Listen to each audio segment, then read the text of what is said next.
hi friends welcome back to channel Vino's kitchen इनकी वीडियोவில் நம்ம நெல்லிக்காய் ரசம் ரெசிபி தான் பார்க்க போறோம் வாங்க இந்த ஹெல்தியான ரசம் எப்படி பண்றதுன்னு பார்க்கலாம் அதுக்கு முன்னாடி வினோஸ் கிச்சன் சேனலை சப்ஸ்கிரைப் பண்ணாதவங்க ப்ளீஸ் சப்ஸ்கிரைப் பண்ணிக்கோங்க பக்கத்துல இருக்க பெல் ஐகானையும் மறக்காம பிரஸ் பண்ணிக்கோங்க பெரிய நெல்லிக்காய் வந்து 4 எடுத்துர்க்கேன் உள்ள இருக்கிற விதையை நீக்கிட்டு இந்த மாதிரி பீசஸா கட் பண்ணி எடுத்து வச்சுக்கலாம் 3 தக்காளி வந்து நல்லா பழுத்ததா பெரிய சைஸா எடுத்து அதையும் கட் பண்ணி எடுத்து வச்சிருக்கேன் இது ரெண்டுத்தையுமே மிக்ஸி ஜார்ல எடுத்துக்கலாம் இதோட 1 டேபிள் ஸ்பூன் அளவு மிளகு சேர்த்துக்கோங்க 1 டீஸ்பூன் அளவு ஜீரகம் சேர்த்துக்கோங்க 1/4 கப் அளவு தண்ணி சேர்த்து நல்லா ஃபைன் பேஸ்ட் அரைச்சு எடுத்து வச்சுக்கோங்க இந்த மாதிரி pan-ல வந்து 1 டேபிள் ஸ்பூன் அளவு ஆயில் சேர்த்துக்கோங்க ஆயில் வந்து நல்லா சூடானதுக்கு அப்புறம் 1/2 டீஸ்பூன் அளவு கடுகு 1/2 டீஸ்பூன் அளவு ஜீரகம் சேர்த்து தாளிச்சுக்கோங்க 1 இன்ச் அளவு இஞ்சி வந்து நல்லா பொடியா நறுக்கி சேர்த்துக்கோங்க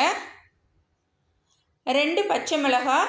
2 காஞ்ச மிளகாயை வந்து கட் பண்ணி போட்டுக்கோங்க கொஞ்சமா கறிவேப்பிலையும் 1/4 டீஸ்பூன் அளவு பெருங்காயத்தூளும் சேர்த்து வதக்கிக்கோங்க ஒரு 1 நிமிஷம் நல்லா வதக்கி விட்டுக்கோங்க 1 நிமிஷம் நல்லா வதக்கியாச்சு இப்போ நம்ம அரைச்சு வச்சிருக்கிற நெல்லிக்காய் தக்காளி பேஸ்ட் வந்து இதோட சேர்த்துக்கலாம் இந்த பேஸ்ட்டை சேர்த்து அதிக நேரம் நம்ம வதக்கணும்னு அவசியம் கிடையாது இந்த மாதிரி நல்லா கலந்து விட்டுட்டு தேவையான அளவு தண்ணியை வந்து நம்ம சேர்த்துக்கலாம் இப்போ 1 லிட்டர் அளவு தண்ணி சேர்த்திங்கன்னா கரெக்டாக இருக்கும் இப்போ நம்ம டேஸ்ட்டுக்கு தகுந்த மாதிரி தேவையான அளவு சால்ட்டும் சேர்த்துக்கலாம் 1/4 டீஸ்பூன் அளவு மஞ்சள் தூளும் சேர்த்துக்கலாம் இப்போ எல்லாத்தையும் நல்லா மிக்ஸ் பண்ணி விட்டுட்டு கொதிக்க விட்டுடலாம் ஒரு 2 நிமிஷத்துக்கு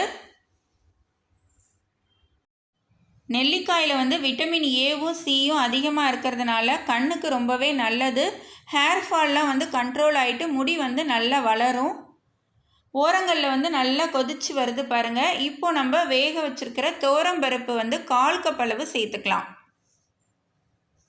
கூடவே வந்து பொடியாக நறுக்குன கொத்தமல்லியும் சேர்த்துக்கலாம்